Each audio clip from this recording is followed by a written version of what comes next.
하셔야 됩니다. Emmanuel, which means God with us. 그건 일부 예배 성도들이 훨씬 잘하던데.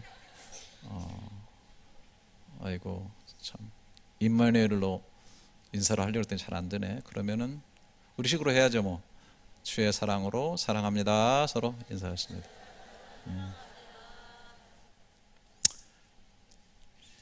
비가 옵니다.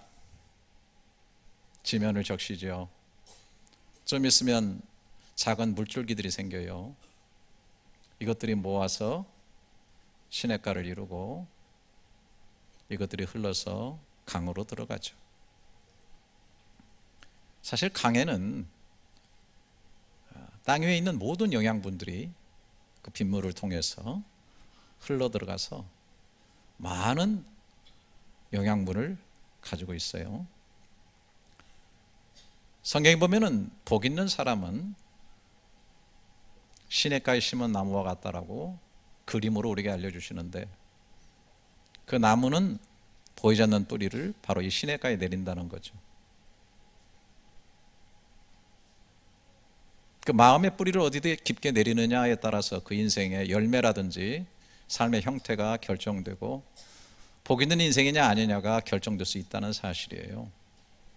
물론 그 시내는 하나님의 말씀이라고 이렇게 볼 수가 있는데, 그 말씀의 가장 핵심 총체는 바로 크리스마스에 있다라고 저는 생각을 해요. 크리스마스 성탄에 하나님께서 인류에 대한 모든 사랑, 모든 은혜, 모든 계획, 모든 축복, 모든 능력이 다 깃들여 있다라고 생각을 하면서, 그래 연말에 둥실 떠다니는 그런 그 무드 위에서 가는 크리스마스가 아니라 오늘 정말 내 인생이죠. 내 인생의 그 깊은 뿌리에서부터 크리스마스는 나에게 어떤 의미를 가지고 있는가를 깊이 묵상해 보는 그런 시간이 될 수 있기를 바라는 것이죠. 미리 좀 말씀드리겠습니다. 오늘 제가 드리는 이 말씀은 여러분들이 다 받으실 것으로 알고 있는데, 아직 못 받으신 분은 교육자한테 해서 꼭 받으시기를 바라고, 인생의 답을 얻게 하는 질문이라고 하는 여러분이 나눠드린 그 교재 1권에 대한 질문 5개에 오늘 답이 되겠습니다. 그렇게 해서 나눠드린데도 아직도 안 하시는 분들은 가슴에 손을 얹으시고 양심의 깊은 찢어지는 아픔을 느끼면서 집에 가셔서 꼭 정리하셔서 내시면은 2권을 드리도록 그렇게 할 겁니다. 그리고 오늘은 크리스마스 시즌을 통해서 말씀을 좀 제대로 공부하기 위해서 성경 구절을 많이 인용할 테니까 중간에 정신줄 놓거나 혼절하는 일이 없도록 잘 따라와 주시면 대단히 감사하겠습니다. 자, 우리 인생 자체의 뿌리를 우리는 성경에서 찾고, 특별히 처음 어떻게 만들어졌는가라고 하는 측면에서 우리의 정체성을 찾게 되는 것이죠. 창세기 1장 26절부터 27절에 하나님이 이르시되 우리의 형상을 따라 우리의 모양대로 우리가 사람을 만들고 그들로 바다의 물고기와 하늘의 새와 가축과 온 땅과 땅에 기는 모든 것을 다스리게 하시고, 하나님이 자기 형상 곧 하나님의 형상대로 사람을 창조하시되 남자와 여자를 창조하시고 라고 말했어요. 그래서 모든 남자와 여자, 모든 인간은 다 하나님의 형상대로 만들어진 존재다라는 것이죠.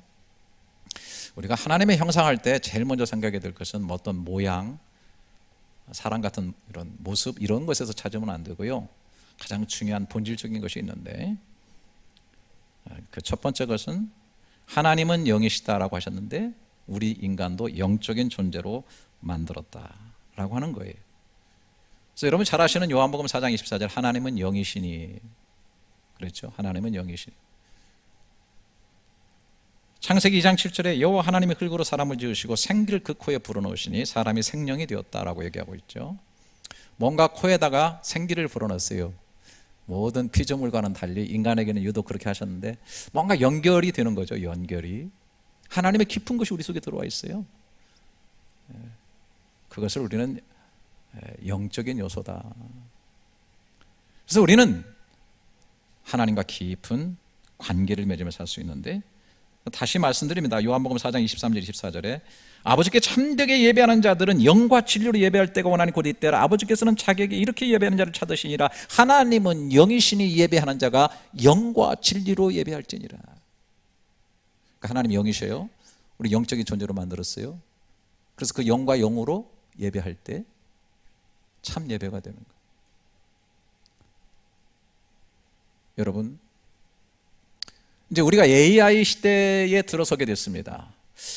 제가 생각하기에는 AI, 그 인공지능은 우리보다 훨씬 더 지능이 높을 거라고 저는 확신합니다. 지금 벌써 그런 일들이 세계 도처에서 일어나고 있습니다. 더 깊이 나가면, 그래서 우리는 감성을 가져야 한다고 얘기하지만 감성도 어쩌면 AI가 더 풍성하게 흉내낼 수 있을 거예요. 또 심지어 작곡도 하고 그림도 그리는 수준, 소설을 만드는 수준까지 인간을 훨씬 넘어서 가게 될 것입니다. 그러나 인공지능이 한 가지 못하는 게 있을 거예요. 그건 하나님을 예배할 수는 없어요. 저는 궁금합니다. AI에게 성경을 다 집어넣어주고 심지어 히브리어와 헬라어까지 다 학습을 시켜가지고 자기 학습을 시킨다면 어떤 일이 벌어질까? 하나님에 대해서 굉장히 잘 알 것 같아요. 제가 생각하는 것보다 하나님에 대해 더 많은 것을 얘기할 수 있을 것 같아요. 하지만 예배는 못할 거예요. 왜냐? 영이 없기 때문에. 이 세상의 어떤 피조물도 하나님을 예배는 못합니다. 왜?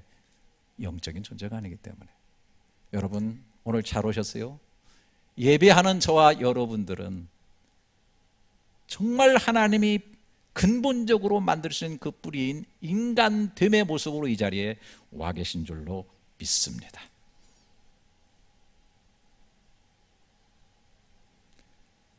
창세기 2장 16절 10절에 보면 여호와 하나님이 그 사람에게 명하여 가라사대 동산 각종 나무의 실과는 내가 임으로 먹되 선악을 알게 하는 나무의 실과는 먹지 말라. 내가 먹는 날에는 정령 죽으리라.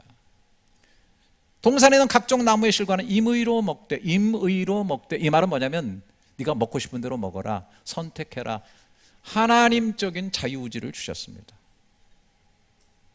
사과 먹고 싶으면 사과 먹고, 배 먹고 싶으면 배 먹고, 감 먹고 싶으면 감 먹고, 마음대로 선택할 수 있는 자유의지를 주셨습니다. 심지어 선악을 알게 하는 나무를 세우시고 이건 먹지 마라, 정령 죽으리라. 알아들을 수 있는 지성을 주셨습니다. 뿐만 아니라 그 명령에 순종해서 선악과를 먹지 않을 수도 있고 사실은 불순종해서 그 선악과를 먹을 수 있는 데까지 이르는 자유의지, 하나님적인 자유의지를 하나님께서 주셨습니다.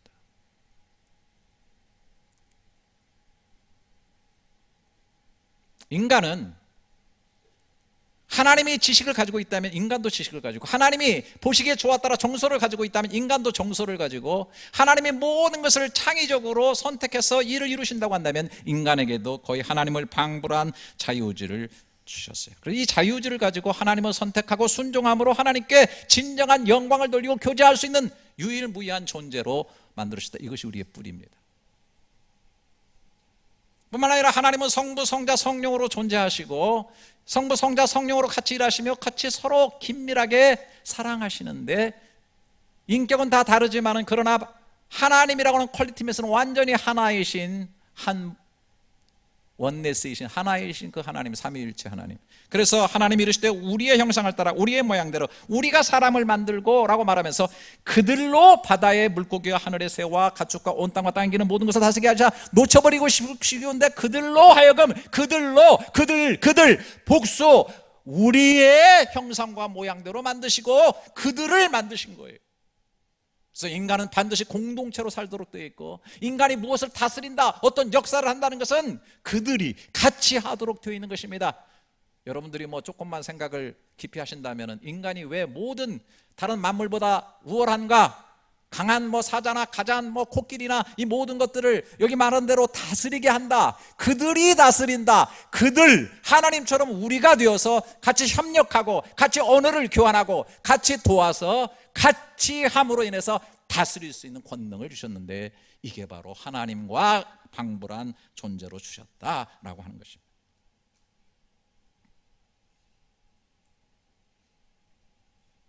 (1장 28절입니다) 하나님이 그들에게 복을 주시며 그들에게 주셨어요. 공동체에 주셨어요.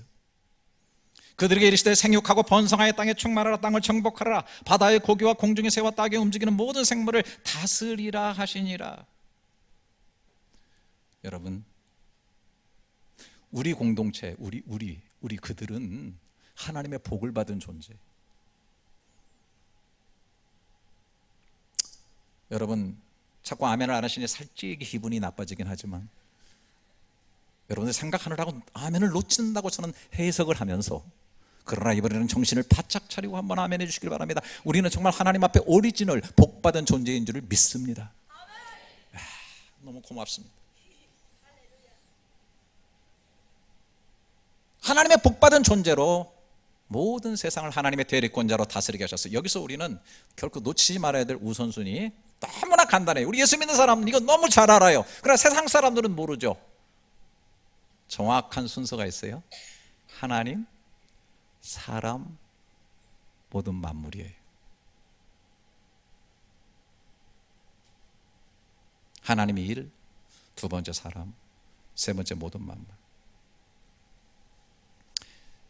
저는 세상을 딱 보면서 간단한 도식으로 정리해요. 이게 거꾸로 쓰고 이게 문제가 생기면 세상이 혼란스러운 거예요. 카오스라는 거, 혼란이라고 하는 거, 혼돈이라고 하는 것, 지난 이 세상의 어둠이라는 것은 다른 게 없어요. 놀랍게도 이 너무나 당연한 오리지널 인간의 그 뿌리, 존재의 뿌리, 하나님의 설정해 놓은 그 우선순위가 깨진 거예요. 여러분, 인간이 높아져요. 하나님보다 높아져요. 인간을 숭상해요. 인간이 가지고 있는 이념을 숭상해요. 철학을 숭상해요. 그것 때문에 인간이 다 망하는 거예요. 하나님보다 이런 것들이 높아지는 거예요. 여기에 목숨을 걸어요. 굉장한 것 같죠? 이 세상에 나온 철학이나 이념들이 굉장한 것 같죠? 그러나 그런 것들이 하나님보다 높아지게 될 때요, 결국엔 파멸이 옵니다. 물질이 인간보다 더 높아져요? 문제가 생기는 겁니다. 돈이 사람보다 더 귀해요? 아무리 이념이 중요하고, 여러분 잘 들으세요, 아무리 철학이 중요하고 해도요, 제일 중요한 것은 사람 자체예요. 인간의 목숨이에요. 아멘입니까? 돈이 아무리 중요해도요, 사람보다 중요하지 않아요. 그런데 이상하게 세상이 굽이치게 되면은 인간은 뭐 물질과 똑같고 뭐 이념을 위해서는 인간을 막 쓰레기처럼 취급을 하고 말이죠. 이 세상 도처에 이런 일들이 아직도 얼마나 이루어지고 있는지 모릅니다.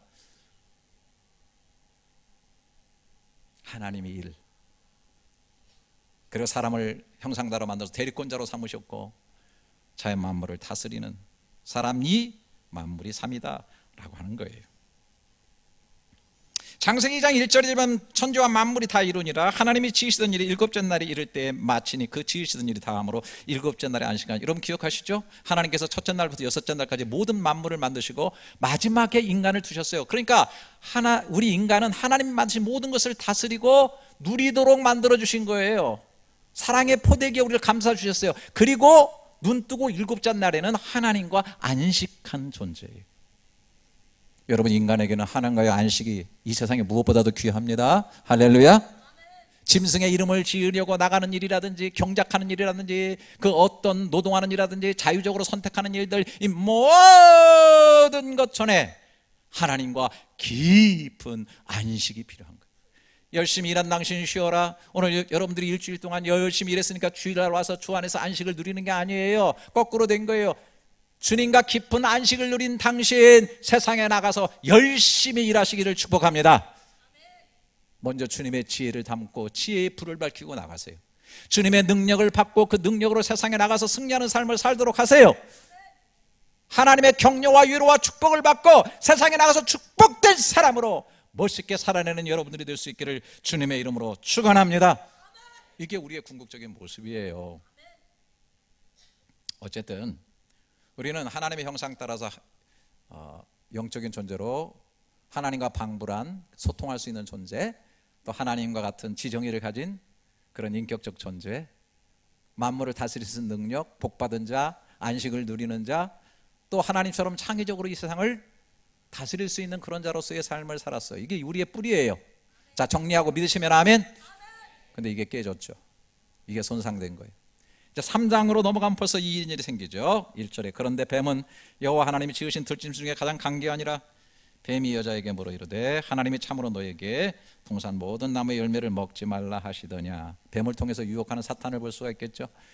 어떤 요즘에 막 히브리어 헬라어 연락에 공부하는 어떤 굉장하게 공부하는 사람이 막 저한테 와가지고 히브리어로 이 뱀은 나스라고 하는 건데 그것은 배신하는 자, 이간질 시키는 자 그런 것을 의미하는 것이고, 그래서 이 뱀은 실제 뱀이 아니라 그런 존재, 그런 일을 하는 것들이 모두 다 사탄이라고 볼 수가 있고 그래서 내가 잠깐 저는 이걸 뱀이라고 그냥 보는데, 그랬더니 저를 이렇게 보면서 아주 질이 낮은 실력 없는 목사를 이렇게 쳐다보더라고요. 정말 이게 뱀이라고 생각합니까? 저는 뱀이라고 생각하는데요. 사탄이 뱀을 이용한 거죠. 뱀은 뱀이죠. 여러분 성경 해석하는데 막 벙 뛰지 마세요. 여러분 예수님 육체로 인간의 몸을 입고 이 땅에 오신 것을 믿습니까? 정말 걸어다니셨고 정말 일하셨어요. 근데 자꾸 막 그것을 영적으로 해석하고 영체다 무슨 그러니까 여러분 예수님이 육신으로 온 걸 부정하는 것은 적그리스도예요. 어떤 사건은 사건이에요. 사건을 그대로 보고 거기서 의미를 찾아야 되는 건데 그 자체를 갖다가 영적으로 무조건 해석해버리는 것은 아니라는 거죠. 뱀을 통해서 유혹을 한 겁니다. 뱀이 와가지고 말하겠어요. 모든 열매는 다 먹을 수 있는데 먹어도 된다고 했느냐? 이게 딱 목에 걸리도록 만든 거예요. 다 먹을 수 있는가? 생각해보니까 못 먹는 거 하나 있네. 목에 생선의 가시가 딱 걸리는 것처럼 딱 걸리게 하는 거. 이게 사탄의 술수예요. 다 가졌는데 요거 안 내? 다 좋은데 요거 아주 아이고 현재는 좋은데 미래는 불안하네. 그리고 딱 걸어버려요.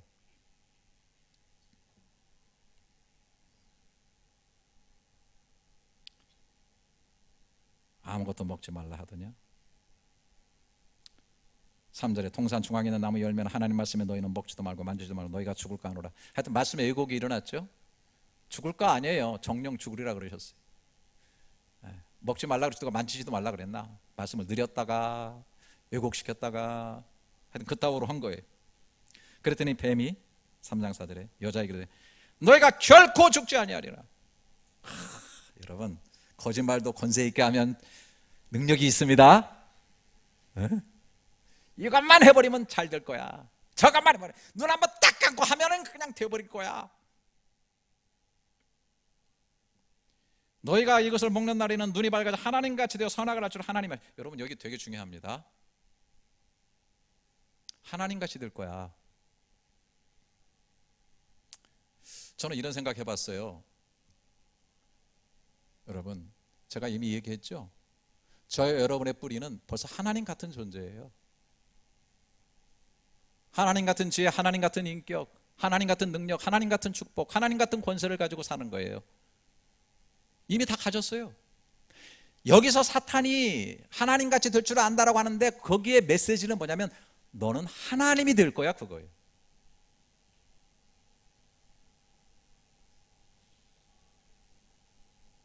야 네가 하나님같이 살아. 넌 피조물이잖아. 너 하나님이 돼. 하나님. 오늘 많은 종교 중에 이런 유혹이 많아요. 신이 돼버리고 부처가 돼버리고 영성해버리고 뭐가 돼버리고. 아니에요. 우리 예수 믿어도 하나님이 우리가 되는 게 아니고 하나님의 자녀가 되는 거예요. 할렐루야.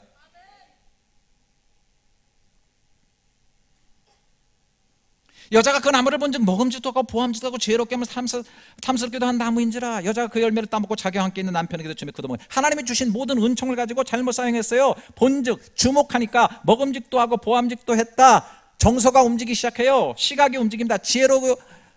지혜롭게 할 만큼 탐스럽다. 지성이 움직이기 시작해요. 아주 지혜를 줄 것 같아요. 그 다음에 뭐예요? 열매를 따먹었어요. 의지로 따먹었어요. 의지를 사용했어요. 자유의지로 선택했어요. 자기가 함께 있는 남편이 요즘에 굳어먹은지라 우리 공동체를 타락시켰어요. 완전히 다 깨버리는 겁니다. 총체적으로 다 깨버려요. 하와가 먹었는데 아담도 먹었어요. 왜 먹었을까? 저도 앉아서 생각하는 게 좀 그런데 죄송해요. 하여튼 저는 상상력이 풍부해가지고 왜 먹었을까 생각해 봤더니, 아니 하와가 먹으면 이래야 되는데 죽질 않네. 그러더니 먹어도 되나 보다 하고 먹은 것 같아요. 이 멍청한 미스터 아담이. 여러분, 반드시 죽으리라고 했지만 금방 죽으리라는 말은 없어요. 죄요?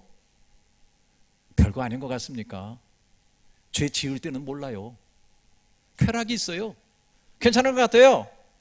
그런데요, 죄는요 서서히 우리를 죽입니다. 서서히 양심을 흔듭니다. 서서히 우리 목을 쥡니다. 거짓말에 거짓말로 덮게 합니다. 인격을 파괴합니다. 미래를 주저앉게 합니다. 죄가 어떤 금방의 결과를 가져오지 않는다고 하나님 안 계신 거 아니야? 천만의 말씀이에요. 어저께 우리 어떤 선교사님들이 저한테 생일이 벌써 지났는데도 생일이라고 케이크하고 막 꽃을 주는 거예요. 감사해요. 집에 가다 딱 꽂아놨는데 제가 그거 보면서 너무 아름답구나. 그 다음에 드는 생각이 뭐냐면 넌 죽은 목숨이구나. 살아있죠. 그러나 뿌리가 잘려있기 때문에 그건 죽어가고 있는 겁니다. 죄는 하나님과의 관계를 끊어놓습니다. 이미 죽음이 시작된 거예요. 그 자체가 영이 죽은 겁니다. 3장 7절에 이에 그들의 눈이 밝아져 자기들이 벗은 줄 알고 무화과 나무니 불렸고 치마로 삼았다. 자기들이 벗은 줄. 제가 늘 말씀드리죠. 이거 갑자기 왜 벗은 줄 알았어요? 저는 그렇게 생각해요. 빛의 옷이 벗겨졌다. 영광이 떠나갔다. 거룩하면은 영광이 있어요. 의에는 영광이 있는데 죄를 지면서 영광이 벗어지니까 수치가 드러나는 거예요. 죄는 수치가 드러나게 하여. 로마서 3장 23절에 모든 사람이 죄를 범하였으며 하나님의 영광에 이르지 못하더니. 근데 중요한 내용이기 때문에 하나님 영광이 못 가요. 왜? 내 영광을 잃어버렸기 때문에. 아셨죠? 근데 여기 한번 따라서 해주시겠어요? 모든 사람이, 한번 더 따라서 해주세요. 모든 사람이 죄를 범하였으며. 아니 왜 아담과 하와가 지은 거 우리가 모든 사람이 다 되어버렸대? 저는 뭐 어쨌든 그거에 대해서는 신학적으로 여러 가지로 앞으로 설명할 기회가 있을지 모르겠어요. 그러나 어쨌든 아담과 하와가 죄를 짓고 에덴 밖으로 쫓겨났어요. 그렇죠? 그리고 출생하는 모든 사람들은 에덴 밖에서 출생하게 되는 거예요. 하나님의 오리지널 의로움 속에서 하나님과 교통하며 사는 존재가 우리의 조상 아담과 하와가 타락하면서 에덴 밖에서 출생되듯이 우리는 이미 하나님과의 단절된 교제 속에서, 그걸 우리가 신학적으로 원죄 속에서 태어나게 된다라고 하는 거예요. 하나님의 오리지널 주신 그 영광을 잃어버리게 된 겁니다. 창세기 3장 8절에 그들이 그날 바람이 불 때 동산에 거니시는 여호와 하나님의 소리를 듣고 아담과 그의 아내가 여호와 하나님의 낯을 피하여 동산 나무 사이에 숨었다. 이게 이제 인간의 실존인 거죠. 하나님과 떨어졌다.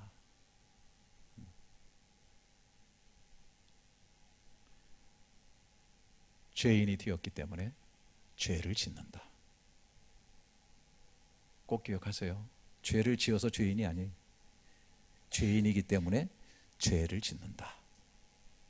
그래서 하나님이 우리를 의롭게 만들어 놓으시고 의인이기 때문에 거룩하게 살으라고 우리한테 말씀하시는 거예요. 할렐루야. 3장 9절에 여호와 하나님이 아담을 부르시며 그에게 이르시되 네가 어디 있느냐 이르되 내가 동산에서 하나님의 소리를 듣고 내가 벗었으므로 두려워하여 숨었나이다. 보시기에 좋은 감정, 늘 감사의 감정만 가지고 있는데 두려움이 왔다, 불안이 왔다 이거예요. 뭐 하이데크 같은 뭐 샤르트르나 이런 실존주의 철학자들 다 그런 얘기하죠. 불안하다, 고로 나는 존재한다. 두렵다, 두려운 걸 느끼는 거 보니까 나는 살아있구나. 우리의 실존 속에 불안과 두려움이 들어왔어요. 뼛속 깊이 들어온 거예요. 진동이 느껴지는 거예요. 이게 뭐예요? 하나님과 떨어졌다는 거예요. 그리고 3장 11절에 보니까 이르시되 누가 너의 벗었음을 내가 알렸느냐? 내가 내게 먹지 말라 명한 그 나무를 내가 먹었느냐? 아담이 이르되 하나님이 주셔서 나와 함께 하신 여자 그가 그 나무 열매를 내게 주므로 내가 먹었나이다. 여호와 하나님이 여자에게 이르시되 내가 어찌하여 이렇게 하였느냐? 여자가 이르되 뱀이 나를 꿰므로 내가 먹었나이다. 인류 역사에 죄의 결과로 이루어지는 책임 전가 변명의 역사가 이때부터 시작된 것이었더라. 여러분 오늘 아침에도 뉴스 보고 오셨나요? 네이버 검색하셨나요? 다 이 내용이에요. 여러분 내가 잘못했습니다. 진심으로 회개하는 사람은 세상에 찾아보기가 굉장히 어렵습니다. 당신 때문에 누구 때문에 뭐 때문에 제도 때문에 뭐 때문에 하면서 책임 전가하고 변명하면서 살아가는 존재가 된 거예요. 여러분 성경도 볼 것 없어요. 이후부터는 다 그런 내용이에요. 성경책이 왜 이렇게 두꺼워요? 다 그런 내용만 적어서 성경이 두꺼워진 거예요. 회개하고 끝나버렸으면 아무 상관없는데 인간이 끝까지 변명하고 끝까지 개기고 하여튼 끝까지 그러다 보니까 성경이 이렇게 두꺼워지는 거예요. 자꾸 말이 많아져가지고. 별거 있나요? 인류 역사는 이걸로 이루어지는 거예요. 여러분이 뉴스 딱 보시면 그냥 뉴스에 도배하는 게 다 이 내용이에요. 책임 전가, 변명.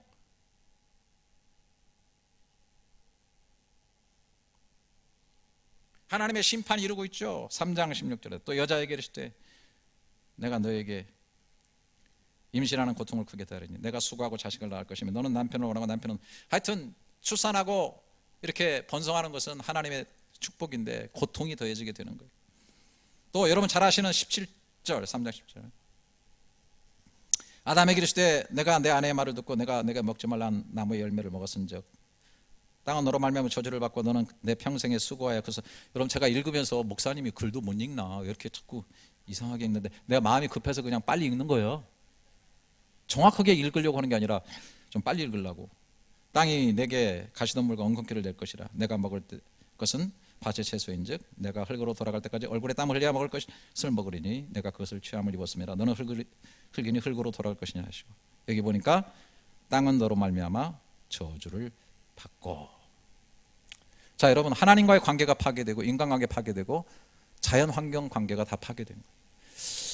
하여튼 또 뭐 그냥 뭐 왜 쓰나미가 있습니까? 왜 지진이 있어가지고 그 죄 없는 사람이 죽습니까? 뭐 왜 어느 쪽에서는 뭐 애들이 태어날 때 에이즈 걸려가지고 고통을 받고 뭐 밥숟갈도 못 먹고 가난해서 막 아프죠. 고통스러워요.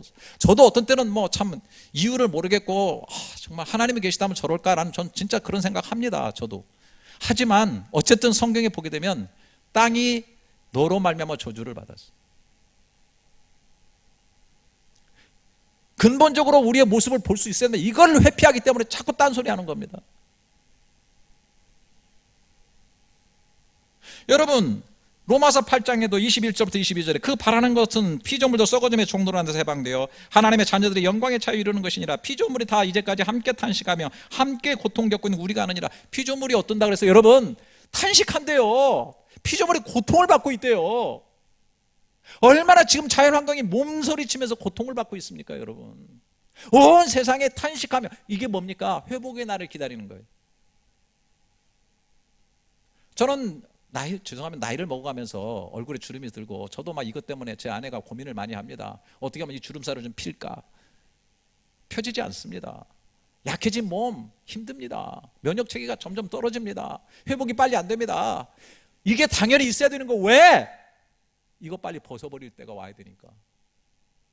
심히 아플 때 여러분 아시죠? 이 다 육신 가지고 사는 거 아닙니까? 건강 가지고. 그런데 너무 아프면 육신 자체가 무거운 짐이 돼가지고요 진짜 이런 생각, 이거 빨리 벗어버렸으면 좋겠다. 그런 생각 안 드십니까? 세월이 짧은 걸 알기 때문에 영원하신 하나님을 바라보게 되는 거. 우리 육신이 너무나 연약하고 누더기 같은 것을 알기 때문에 완전하신 부활의 주님의 형상을 덧입기를 우리가 원하는 겁니다. 할렐루야.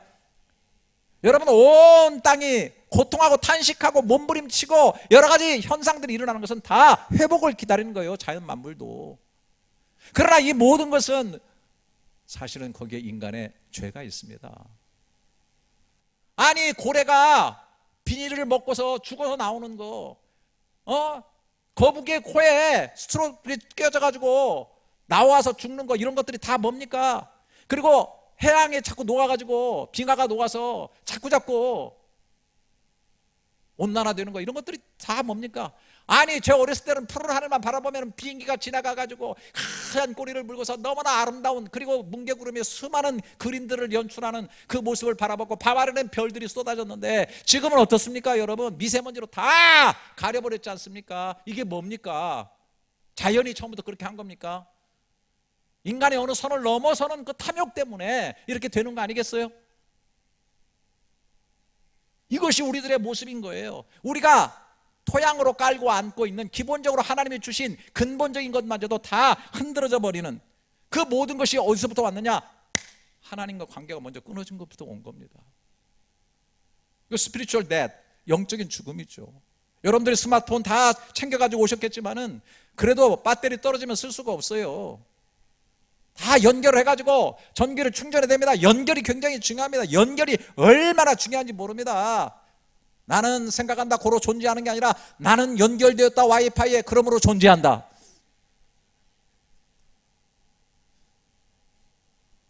하나님과의 관계가 끊어지면 그렇게 되는 거. 그러면 사람과의 관계도 끊어져요. 여러분, 관계가 깨지고 문제되는 데는 반드시 죄라는 것이 있다라는 것을, 이 한 글자가 있다는 걸 여러분 너무 잘 알고 계시죠? 죄인이기 때문에. 저도 아이들 다 나가고 집이 뭐 황하고, 그래서 아내하고 늘 다짐합니다. 여보, 당신과 나라 이제 진짜 둘밖에 안 남았다. 해외에서 당신과 내 진짜 의지하면서 우리 살 날도 얼마 남지 않았잖아. 행복하게 살자. 진짜 세월들 행복하게 살자. 우리 진짜 행복하게 살자. 막 서로 동의하면서 막 서로 부추기면서 하는데 조금 이따 또 싸우고 있어요. 나 진짜 싸우고 있다니까요. 별거 아니에요. 뭐 당신은 항상 그러잖아. 그럼 내가 또 언제 항상이라고 내가 항상 그랬니 하고 막 싸우는 거예요. 그 항상 때문에 싸우는 거예요. 그리고 뭐 나 없이는 당신이 뭐 하는 게 없어 막 그러면서. 여러분, 제가 좀 뭐 예를 들어서 뭐 설거지를 한다, 청소를 한다, 남자들 못 할 수도 있죠. 왜냐면 우리 전공이 아니니까. 여자들은 그냥 딱 벌써 보면 알아요. 내가 어디 청소하다가 어디 먼지 안 털는 거 다 알아. 그냥 소파에 앉아도 다 알더라고. 환장하지 진짜. 그러면 그냥 당신 열심히 하려고 수고했다 이러면 되는데, 그냥 하고 거기는 구속을 안 했다고 그러니까 열받아가지고 뭐 니캉내캉 행복하자? 말이 안 되네. 참 인간 너무 약해요. 제가 이번에 그 인터넷 뉴스에 보니까 그 김경란이라는 아나운서 있죠. 참하고 똑똑하고요. 우리 여기 코스타에 왔잖아요. 그래서 같이 사진도 찍고 말이에요. 교제도 하고, 정말 인텔리전트하고 말이죠. 근데 또 제가 한국의 코스타 대표에 갔다가 김상민이라고 하는 젊은 국회의원, 싱글, 똑똑한 친구예요. 젊은데 결혼도 안 했는데 벌써 국회의원이야. 그런데 이 둘이 만나가지고 결혼을 했더라고. 보니까 또 내가 또 좋아하는 또 박수웅 장로님이, 그분이 의사인데 결혼이라든지 성 뭐 이런 거, 청소년 성 문제 이런 거를 다뤄주는 분인데, 이분이 중매해가지고 둘이 만났다고 하니까 야, 아주 퍼펙트한 남녀가 만났구만. 좋겠다. 그래가지고 박수웅 장로님 한번 만났더니 자기가 중매했다 그러면서 내가 있잖아 책도 주고 내가 첫날 밤을 어떻게 해야 되는 건지도 다 실습시켜줬대. 근데 3년 만에 이혼했잖아.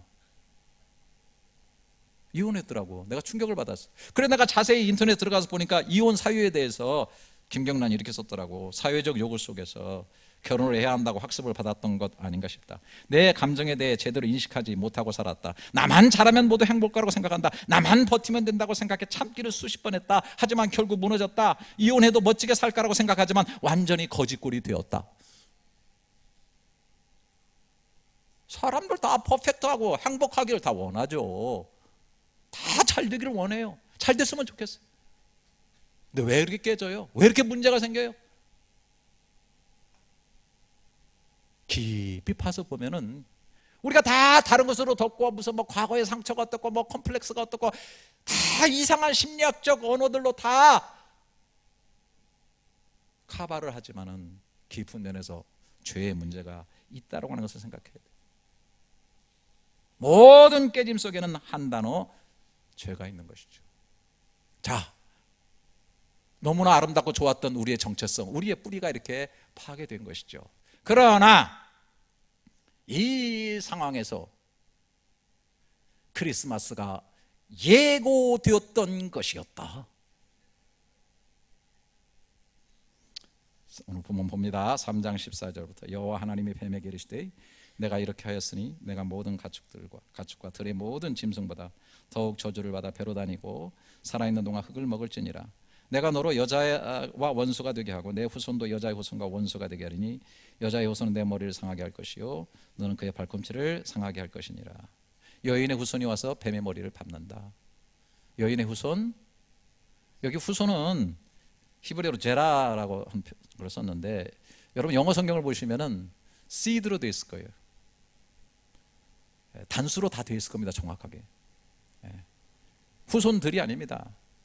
여자로부터 오는 모든 후손들을 말하는 게 아니고 그 하나의 후손을 말하는 겁니다. 그분은 누구겠어요? 이사야서 7장 14절에 그러므로 주께서 친히 징조를 너에게 주실 것이니라.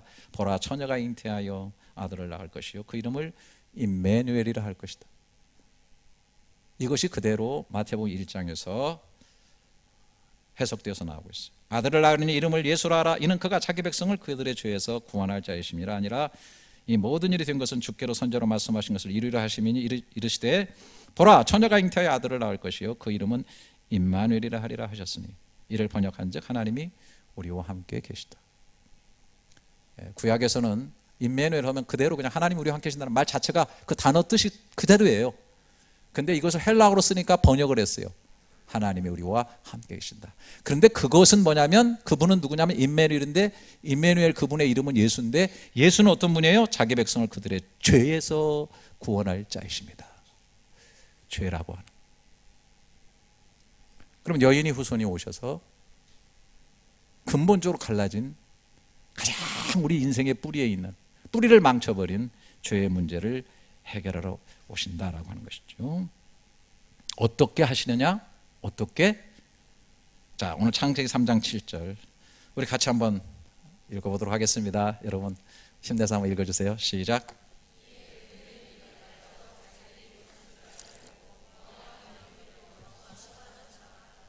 그 다음에 21절 시작.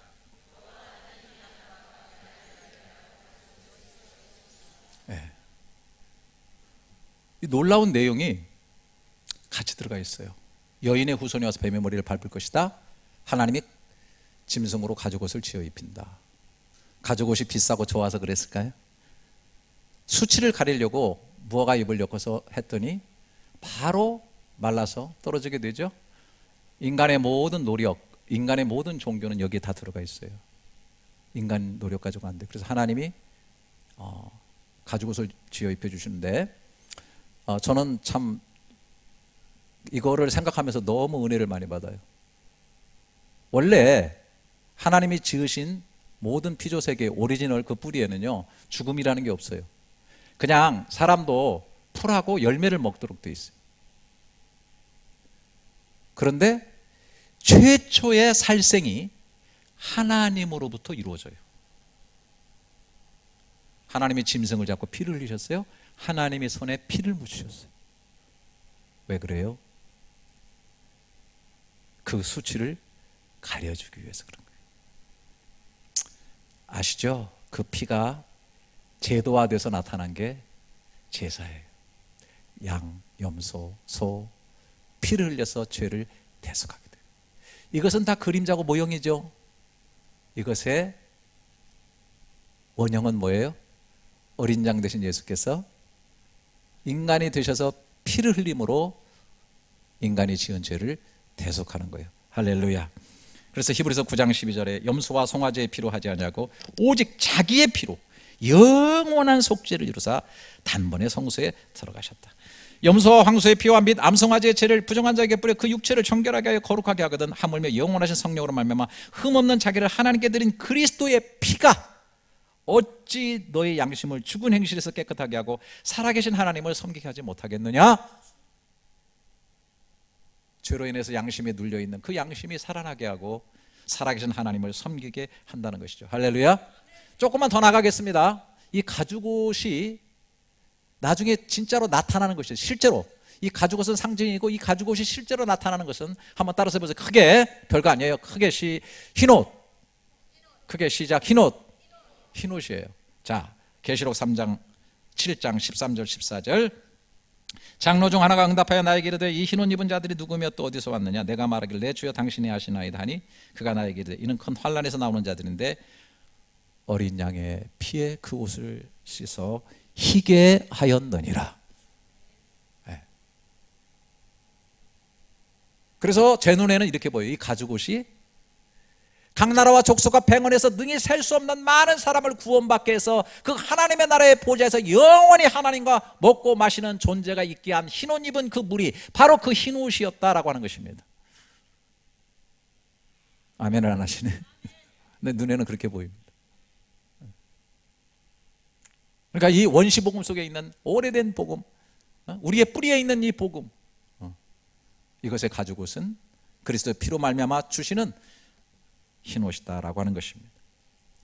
하나님은 그 예수의 피를 흘려서 잃어버렸던 우리들을 다시 찾으시고 하나님의 자녀 삼으시고 영원한 하나님의 백성으로 만들어 주신 것이 바로 이 성탄의 모습인 것입니다. 할렐루야. 어저께 저녁에 갑자기 아내 그 카톡이 울리더라고요. 제 카톡은 제가 무음으로 해놔가지고 저는 이제 못 들은 거죠. 아내는 습관적으로 키면은 이렇게 오픈을 시켜요. 집에서는 편하게 듣기 위해서.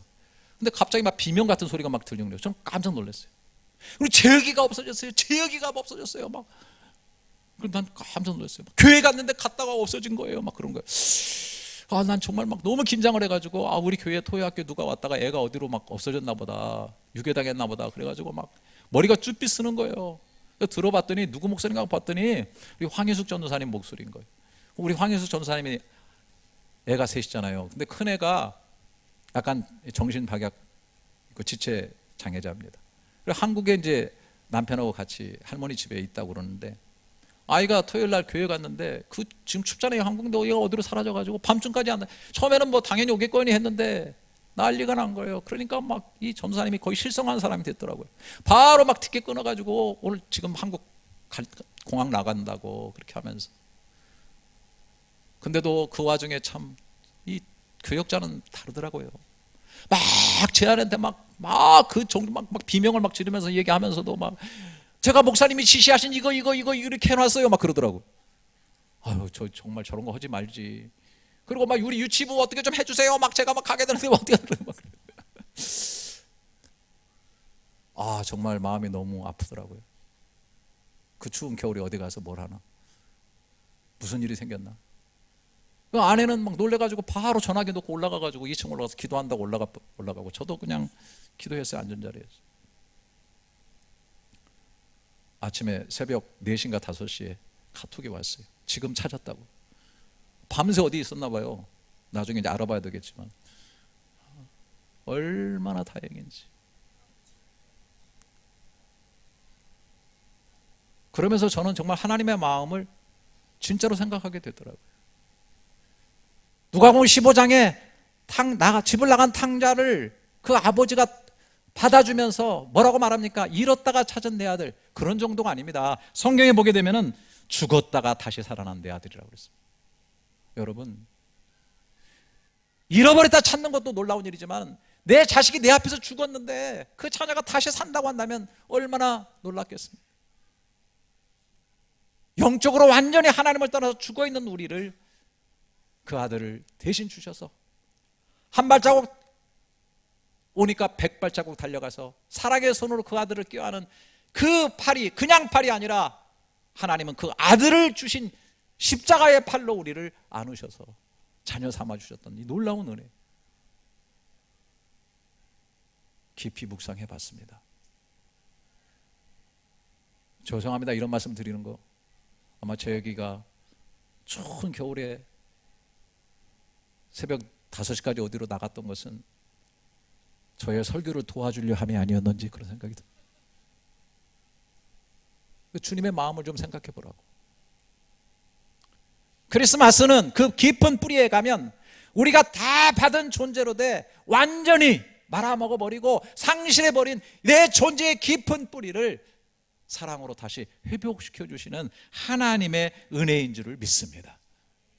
여러분, 저는 여기서 재밌는 걸 하나 생각합니다. 마지막으로, 뱀이요, 사탄이, 그 후손이 여자의 후손 예수 그리스도의 발꿈치를 상하게 한다고 그랬습니다.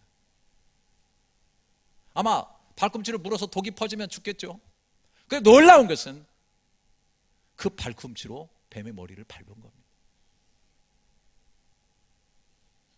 사탄은 예수를 제거하고 죽이면 끝난다고 생각하지만 아이러니컬하게도 그 죽음을 통해서 오히려 죽어야 될 죄를 사하시고 사탄의 권세를 밟아버렸다고 하는 사실입니다. 여러분, 고난이 있고 어려움이 우리 그리스도인들에게 있어도요, 사탄은 미소 짓고 승리한 것 같지만은 오히려 그 고난이 우리에게 유익이 돼서 사탄을 밟고 승리하게 되는 역사가 일어나게 될 줄로 믿습니다. 우리는 이미 사탄의 머리를 밟고 일어선 존재라는 사실을 확실하게 믿기를 바라요.